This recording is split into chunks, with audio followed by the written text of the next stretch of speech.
Et nous sommes de retour au plateau pour la suite de cette émission. Nous abordons notre troisième sujet. Nous parlons à présent de la Gambie. Une modification constitutionnelle en vue pour remettre le compteur à zéro. Il faut dire que le ministère gambien de la Justice a présenté ce mercredi un nouveau projet de réforme constitutionnelle jugé essentiel par les partenaires occidentaux de la Gambie pour assurer la stabilité du pays. Une réforme constitutionnelle qui vient changer certaines modalités des tests clés du pays selon ce qui est présenté par les autorités, sauf que cette modification constitutionnelle permettra de remettre le compteur à zéro, ce qui n'est pas aussi du goût de certains Gambiens et de certains acteurs de la vie politique. Nous en parlons avec nos invités. Nous prenons la direction donc de la Gambie. Je viens avec vous, Eric, pour commencer ce sujet. En Gambie, le président Adama Barrow, son ministère de la Justice, a décidé de proposer une modification de la Constitution, notamment permettant de toucher à certains articles clés de la Constitution, qui va permettre au pays de remettre, comme d'habitude on le dit, le compteur à zéro. Ça fait sourire tout le monde ici.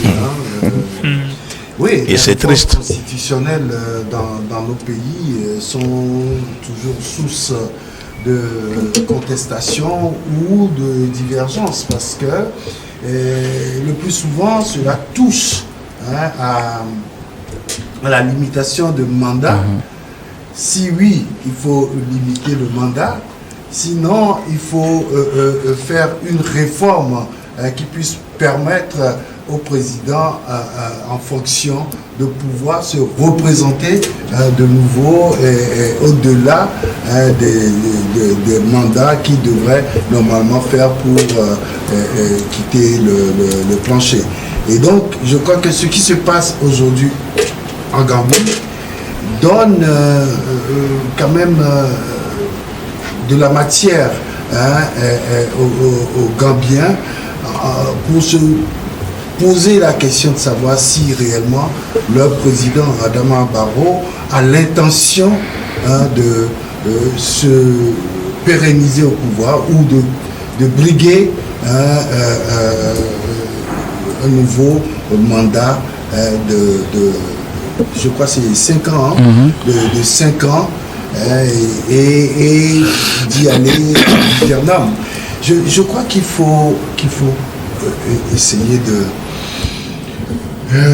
de passer à autre chose sur le continent. Et ce qui se passe, je ne suis pas adepte de ceux qui disent tout le temps, c'est comment ça se passe, et puis c'est pas un argument. Mais je pense finalement que si on modifiait cette constitution-là, et ce n'est pas par référendum, n'oublions pas que ce sont les députés qui vont modifier cette constitution qui va toucher au mandat présidentiel. Et ça va ramener en fait la limitation de mandat. Sauf qu'en le faisant, on va remettre le compteur à zéro. Et justement, j'en arrive. Je dis tout simplement, est-ce qu'il ne faudrait pas mettre des garde-fous pour que le président actuel, Adama Barrow, puisse terminer son mandat et que la nouvelle constitution rentre en vigueur à partir de la nouvelle, d'un nouveau mandat, d'un nouveau président de la République. Parce que si cette modification se fait à l'Assemblée, ça veut dire que l'on dira que finalement, on limite le mandat présidentiel à 2 et que finalement, Adama Barrow pourra encore se représenter. Parce que là, c'est comme ça s'est passé en Côte d'Ivoire, c'est comme ça s'est passé ailleurs. Mais, et donc, je me dis que oui, évidemment, au Togo. Évidemment, au Togo, il y a eu la limitation de mandat, il y a eu la limitation de mandat, après il y a eu la limitation de mandat. Et donc, ça a permis quand même de remettre le compteur à zéro. Mais ce n'est pas un bon exemple. C'est pas un bon exemple parce que c'est source de conflit le plus souvent. C'est source de conflit parce que à l'heure actuelle, vers la fin du mandat d'Adama Barrow, tout le monde attend à ce qu'il parte, même au sein de son propre, de sa propre famille politique. Les gens attendent qu'il quitte et qu'il y ait finalement un nouveau président de la République, soit qui vient de l'opposition, soit qui vient du parti au pouvoir. Mais, et finalement, je pense que il ne faudrait pas le faire. Ce n'est pas le bon moment de le faire, à mon avis, tout simplement. Alors, Horus Donkovi, le président Yahya Jammeh, quand il était arrivé au pouvoir en 1994, a modifié la Constitution en 1997, a sauté le verrou de la limitation des mandats, ce qui lui a permis de rester au pouvoir jusqu'en 2017, fin des élections 2016, et puis en janvier, par la force, il a dû laisser le pouvoir à son successeur Adama Barrow. Entre-temps, une commission a été créée pour étudier la Constitution, pour apporter des modifications. La commission, finalement, après plusieurs années, a présenté son travail. Il faut retourner peut-être, selon les nouvelles modifications, à la limitation de mandat à 2 maximum. Sauf que si on apprécie la limitation de mandat, donc qui revient et réinstaurer la Constitution de 1994 dans ses états initiaux, certains craignent que cela, avec la conséquence de remise de compteur à zéro, que cela soit plutôt une stratégie trouvée par le président Adama Barrow de rester encore beaucoup plus au pouvoir, puisqu'il a déjà, depuis 2017 qu'il est au pouvoir, son deuxième mandat fini en 2026, qu'il ait encore la possibilité de faire 2 mandats de 5 ans. Alors on s'interroge. C'est une... à mon humble avis, c'est une bêtise très redondante qu'on a dans les États africains, et c'est une bêtise avec laquelle il faut stopper. Pourquoi? Parce que à la surface du monde, il y a, mettons, un bon nombre d'États qui ont une constitution, mais ce sont des républiques qui se sont édifiées à partir de royaumes préexistants. Donc, par exemple, si vous prenez la France, vous aviez le royaume de France, vous aviez le royaume d'Italie, le royaume d'Angleterre, et ainsi de suite, avant qu'on ne passe à une république. Après, vous avez le deuxième cas qui consiste à avoir des territoires où il y a eu qu'on a transformé en colonies de peuplement. Vous voyez le cas de l'Argentine, le cas du Brésil, et ainsi de suite. Et puis, vous avez effectivement d'autres États où on a essayé de faire converger, disons, de rassembler, si vous voulez, des principautés ou des royautés. Comme par exemple l'Inde. Vous prenez le cas de la Birmanie, par exemple, la Birmanie c'était un royaume, la Thaïlande c'était un royaume. L'Afrique c'est différent. L'Afrique, on a procédé différemment. L'Afrique, pour éviter que l'on ait des États forts, lors de la pacification, on s'est efforcé de casser les royautés, les chefferies qu'il y avait, et on a fait un amalgame de peuples. On a transformé le tout en provinces pour pouvoir administrer, et ce sont ces provinces qui étaient administrées qui sont devenues après des républiques. Par exemple, il y a l'histoire édifiante du Burkina Faso qui à un moment a été divisée en 2, et qui s'est retrouvée une partie dans la Côte d'Ivoire, et qu'on a reconstitué après la Deuxième Guerre. Et donc, les textes fondamentaux de nos États, les constitutions de nos États sont des textes auxquels il ne faut pas toucher. Parce que c'est ces textes-là qui font que moi, je veux me sentir frère de Jérôme, je veux me sentir frère de Eric, je veux me sentir frère de Guillaume. Ce sont ces textes-là qui spécifient la naissance de nos États. Parce qu'avant que ne viennent les frontières coloniales, nous étions peut-être dans des principautés, des chefferies, dans des royaumes divers. Donc, lorsque pour des raisons électorales, on tripatouille un texte de façon récurrente et que, si vous voulez, on détruit sa sacralité, parce qu'il s'agit de ça. C'est-à-dire on détruit sa sacralité. On détruit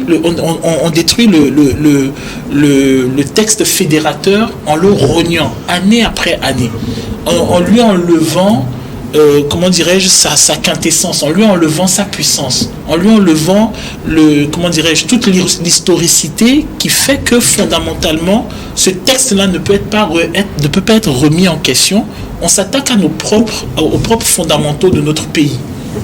Par exemple, je donne un exemple. Si je prends par exemple le cas du Togo, la constitution togolaise, et malheureusement c'est ce qu'il n'y a pas dans notre système éducatif, c'est que on aurait dû avoir des programmes qui nous expliquent la lutte des indépendances de 45 jusqu'en 60, pour que les gens puissent comprendre tout le sacrifice, tout le sang versé, toute la mobilisation, toute l'union des populations pour obtenir l'indépendance et maintenant fédérer cette indépendance-là à travers un test fondamental qui est la Constitution.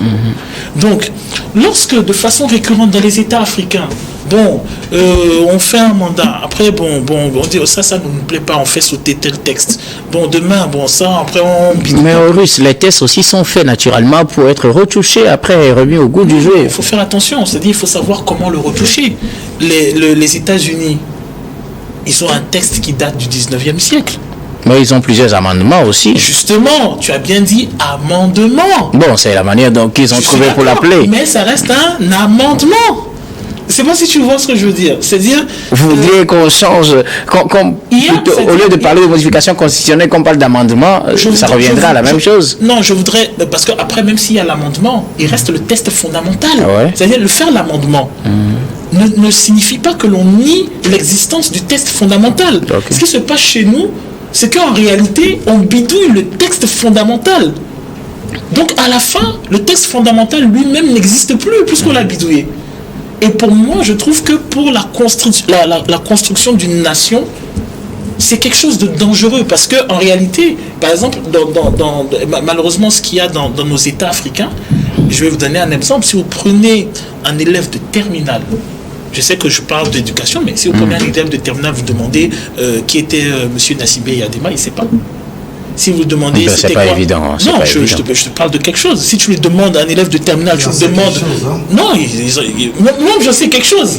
Et si par exemple vous demandez à un élève de terminale, ok, d'accord, qu'est-ce qui s'est passé dans les années 90? Un élève de terminale au Togo. Je te dis quelque chose. Je te dis quelque chose. Je vous laisse continuer. Au Togo à 18 ans. Je vous laisse continuer. Bon, continuez. Un élève de terminale au Togo, il a 18 ans. On est sous une nouvelle présidentialité depuis 20 ans. Si tu prends un élève de terminale au Togo, tu lui demandes, ok, d'accord, qu'est-ce que tu peux nous dire de M. Nassibé Yadema? Il ne pourra pas. La conférence nationale, il ne pourra pas. Les manifestations pour la démocratie, il ne pourra pas. Les marches des femmes pour la lutte de l'indépendance, il ne pourra pas. Il ne pourra pas. Si je te prends le livre du CE1, système français, tu as jusqu'à les noyades de Nantes, la répression, Robespierre, les années de la terreur, tu as ça, Napoléon Ier, Napoléon III, le baron Haussmann, tu as tout ça. Donc à un moment, le problème qu'il y a, c'est que quand on tripatouille un test, c'est-à-dire c'est le test fondamental. La Constitution, c'est le test qui fait que aujourd'hui on s'assoit et on dit je suis de ce pays, c'est mon pays. Pour donc, vous, on ne tripatouille, c'est-à-dire en conclusion, Horus, puisque le temps est contre nous. Alors, vous êtes contre le fait qu'on change cette Constitution en Gambie? Je suis contre le fait qu'on tripatouille des tests fédérateurs de nations. Parce qu'en réalité... Et dans le contexte gambien, qu'est-ce que vous pensez? Dans le contexte gambien, on peut faire des amendements, on peut faire tout ce qu'on veut, mais il faut arrêter de tripatouiller et de permettre à des gens de se représenter indéfiniment, en sachant très bien que cela... C'est justement pour éviter que les gens se présentent indéfiniment qu'on veut limiter, sauf que la limitation va engendrer d'autres conséquences. C'est ce qu'on peut changer chaque 5 ans. Lorsqu'il va le limiter, on met la nouvelle limite. Dans 10 ans, qu'est-ce qui prouve qu'il ne sera pas changé? En tout cas, c'est la grande interrogation. Ah oui, ce qui nous amène justement vers vous, Jérôme. Oui, moi je crois que patrouiller les terres devient une gangrène qui ronge nos États. J'ai encore souvenance que... Mais est-ce que là, ce n'est pas un cas sérieux? Parce qu'on a d'abord une ouverture pour le président se présenter à chaque fois qu'il le voudrait. Maintenant, on veut proposer une limitation. Si on se rappelle du passé au Mao, au cours d'un sommet de la CEDEAO à Accra, le Togo, le Sénégal et la Gambie refusaient la limitation de mandat à 2. Et que par la force des choses, M. Yaya Jammeh avait lui-même déclaré qu'il a été qu'il a perdu, qu'il avait perdu les élections et qui par après est revenu et justement la CEDEAO était montée au créneau, a dit non, niet, tu ne reviendras plus. Et ce qui avait permis justement à Adama Barrow de venir. Si c'est que Yaya Jammeh ne partait pas, est-ce que Adama Barrow, qui était en tout cas inconnu des Gambiens, bien sûr, et qui est arrivé bon, de nous autres, peut-être que les Gambiens il était inconnu, les Gambiens l'avaient dit, il était connu des Gambiens, la grande partie des Gambiens, et que justement le départ de Yaya Jammeh qui avait permis à ce qu'il ne vienne au pouvoir. Maintenant, il veut sauter le verrou, en tout cas il veut remettre le compte à zéro pour maintenant fermer le verrou. Non, je ne crois pas. Je ne crois pas. Alors, quelle est la meilleure solution? Qu'il laisse ouvert comme cela? Je crois que si on mettait un garde-fou à la limitation des mandats, c'est-à-dire qu'on limite les mandats et que Adama Barrow ne se représente plus, là je serais d'accord. Maintenant, si on limite le mandat aujourd'hui, parce que Yaya Jammeh l'avait sauté, si on limite les mandats et que Adama Barrow se représente encore, cela veut dire qu'il le fait pour lui-même.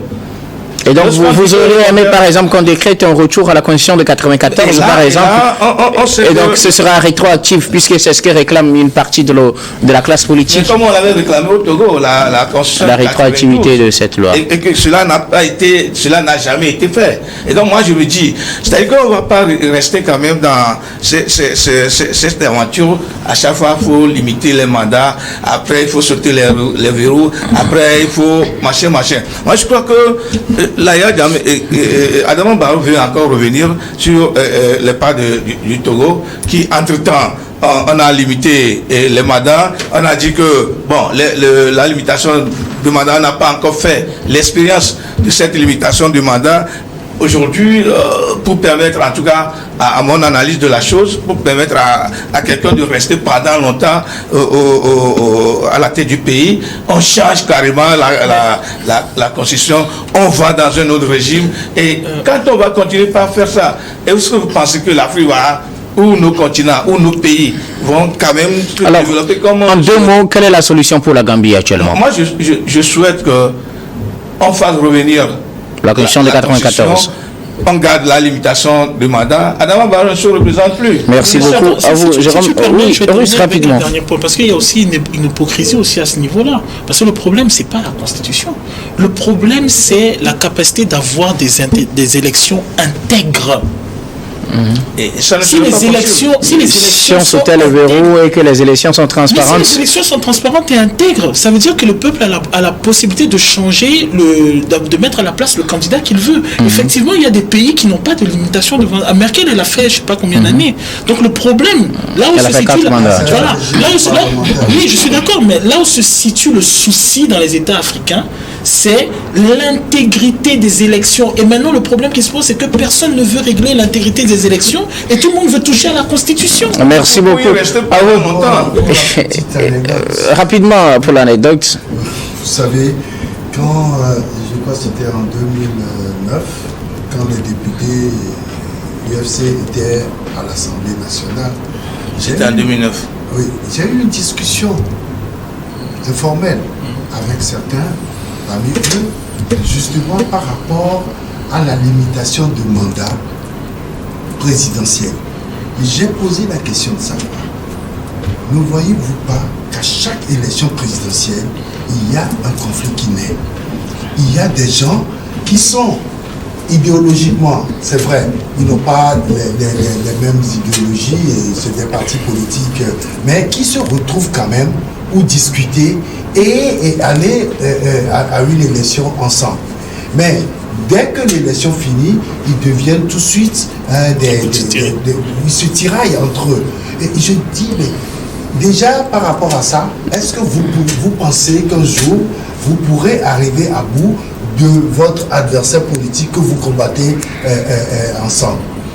Et la question était de savoir, est-ce qu'il ne faudrait même pas sauter cette histoire d'élection présidentielle dans vos constitutions? C'est faire comment pour trouver un président? C'était juste une réflexion pour amener les parlementaires à aller plus loin dans les réflexions. Merci beaucoup à vous, Eric.